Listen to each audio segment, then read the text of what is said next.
a very good car. So, you know, the reason that Mazda are in motorsport is to prove their product, and you know, let's hope that it happens again. 4 in a row would be nice. You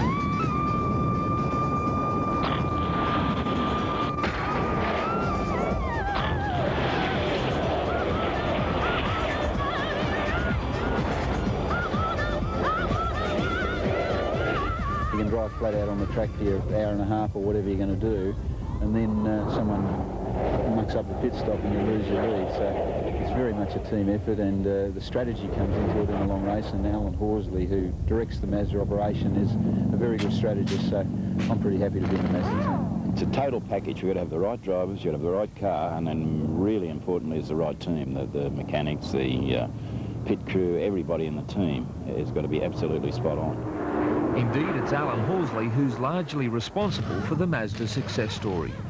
Out of the 4 12-hour races so far, Team Mazda have won 3. And as manager, Horsley knows just how crucial winning is. Oh, it's incredibly important. It puts us in the forefront of technology in motor racing. We're beating marks like BMW and Porsche and Lotus.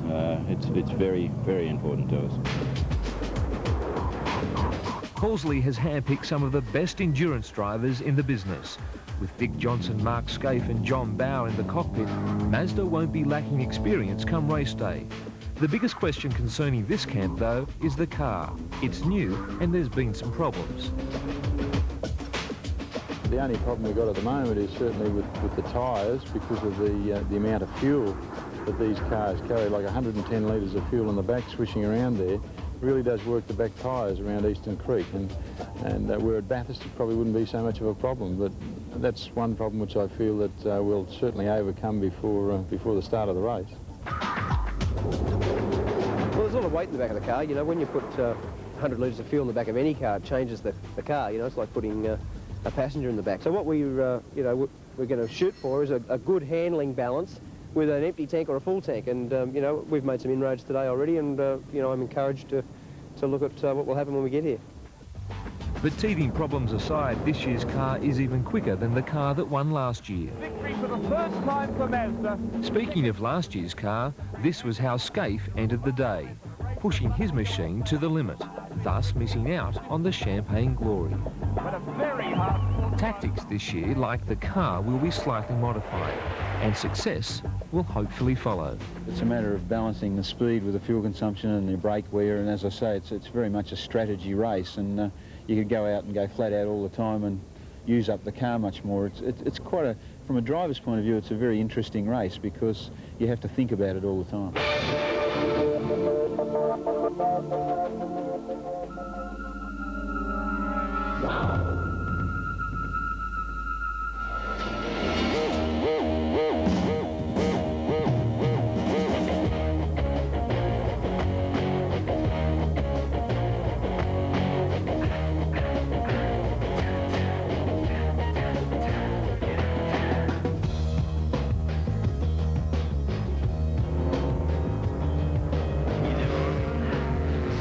No, I don't think we're unbeatable. The Mazda's had a good package for a fair while, and Porsche have probably been a little bit behind them, but I feel now that Porsche have got a better package than what they've had, and we're hoping that it's going to be better than the Mazdas.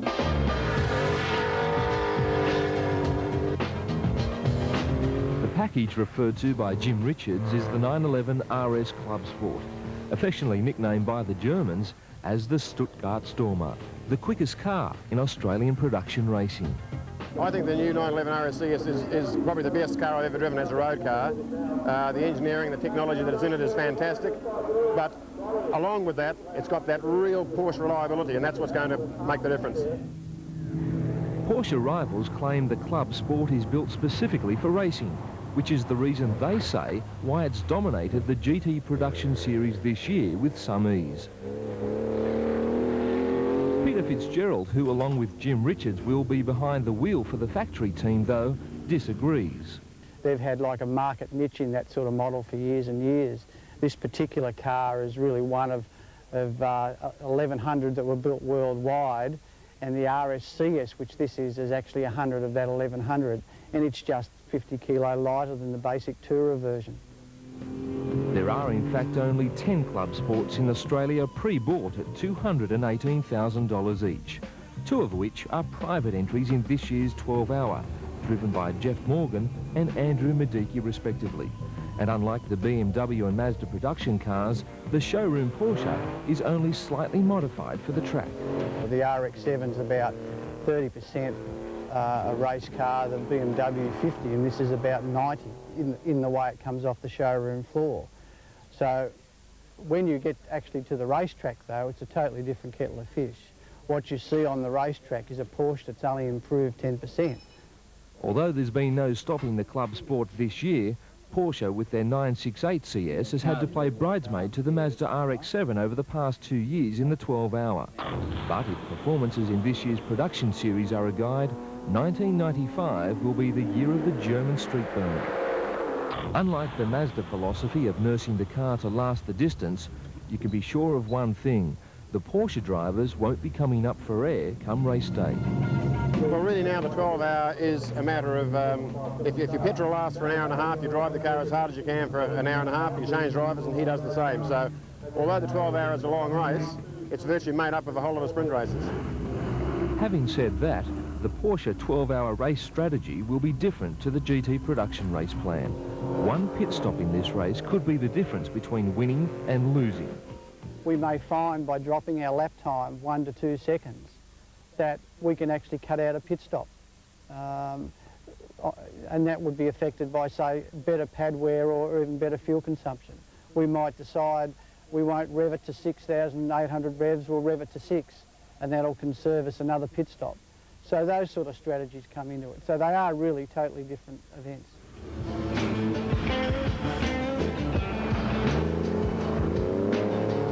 There's no denying Porsche power in 1995. Its whitewash of the GT production series speaks for itself. But whether that performance can be repeated in the 12-hour remains to be seen. If it can, production racing in this country may have turned a corner.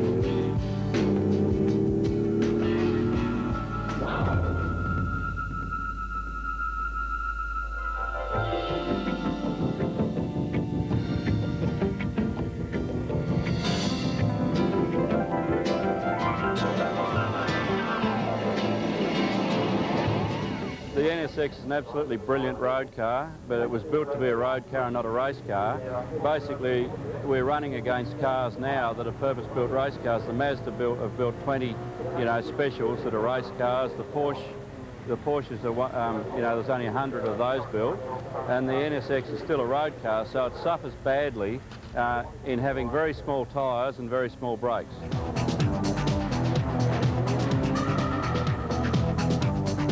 The Honda NSX is probably best described as the beast on wheels. It's black, mean, and oozes with power.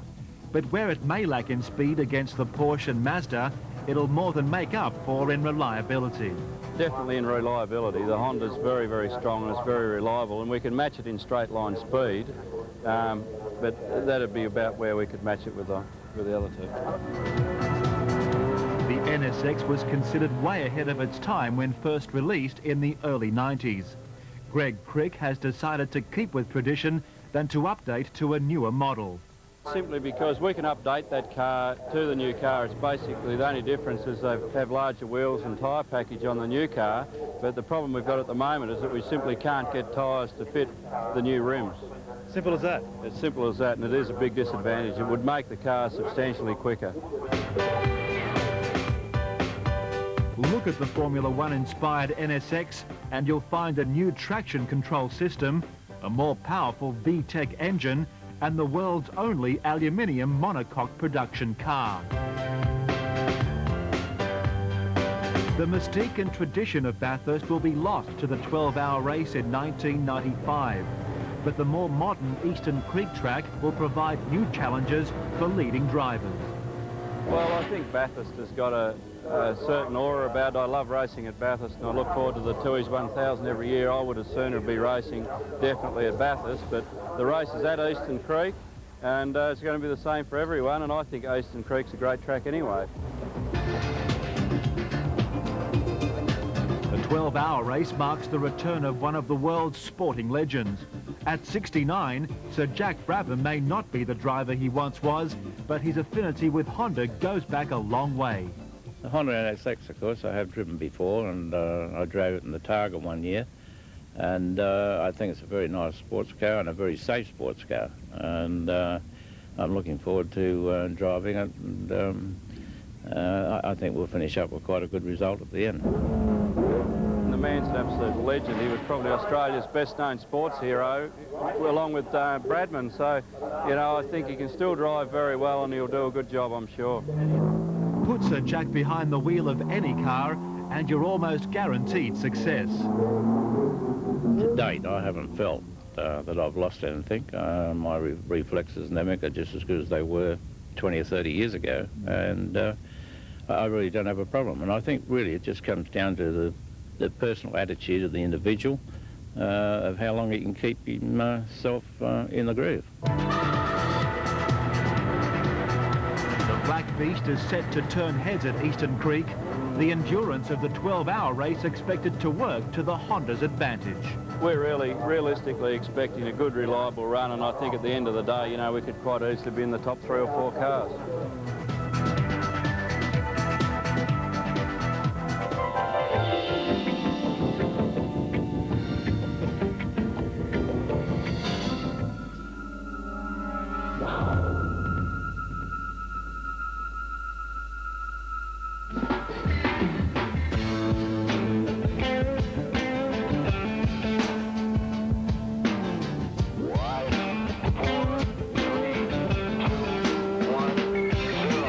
It's an event that you've got to look at and say, okay, now number 1, we've got to finish. Number 2, we'll try and win our class. Number 3, we'll try and finish somewhere in the outright results. And so you work on that plan. The 850 T5R is tipped to take honours in the sedan class come race day. And with Peter Brock once again heading the Volvo team, along with Tony Scott, Ed Ordinsky and Britain's Win Percy, it's a formidable lineup in anyone's book. You go very fast, very smoothly, with a level of mechanical sympathy. If you feel something's not quite right, the car doesn't feel like it can handle it, back off a fraction. You've got to really be driving with a sense of feeling for the machinery rather than just pressing on and hoping for the best. Realistically, the best that Volvo can hope for in the 12-hour is a class victory. Competing against the might of Porsche, Honda and Mazda is simply not on their agenda. Team manager George Shepherd. No, we're not competitive against them over a short distance or a long distance. They're a thoroughbred sports car, and we're racing a genuine four-door sedan road car. We don't expect to be competitive in outright against them. There will be certain ones of them will have problems, and if we don't have any problems and we have a good day and someone else has a bad day, you can finish in front of them. But we're setting out to win the category of which we're entered in.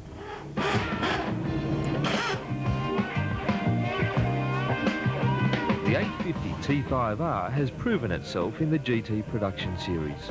Modifications including an aerodynamics package and improvements in suspension, tyres and transmission, coupled together with Volvo's reliability, make this car extremely competitive.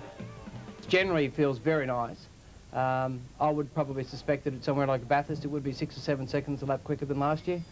It is a lot easier on tyre wear. It feels a lot more comfortable, and it also stops very well this year. Of course, Volvo's pedigree is safety. It always has been and always will be, and the 850 is no exception. But race day means fast pit stops, and drivers put their lives in the hands not only of manufacturers, but also of mechanics. When you take off from the pits and drive the car flat out here at Eastern Creek round to turn 2, towards that concrete wall at top speed, you've got to trust everyone who's done things up on the car, put the wheels on. Every single aspect is trust the whole way. Apart from excelling on the racetrack, the 850 has also accelerated Volvo's changing image. Once renowned as the sedan for lawn bowlers, the marketplace now recognises this car and the longer wheelbase wagon as one of the cars of the 90s. And although he still enjoys the thrust of V8 power, Peter Brock admits that this type of car, in this type of race, is where he likes to be. There is not enough showcases for the purveyors of exotic machinery. I mean, machinery which is the best that we can build on the planet at the moment. And it's great to be out there on a track such as Eastern Creek, which has got fabulous facilities, and driving amongst all these exotic cars. It really is quite a unique event.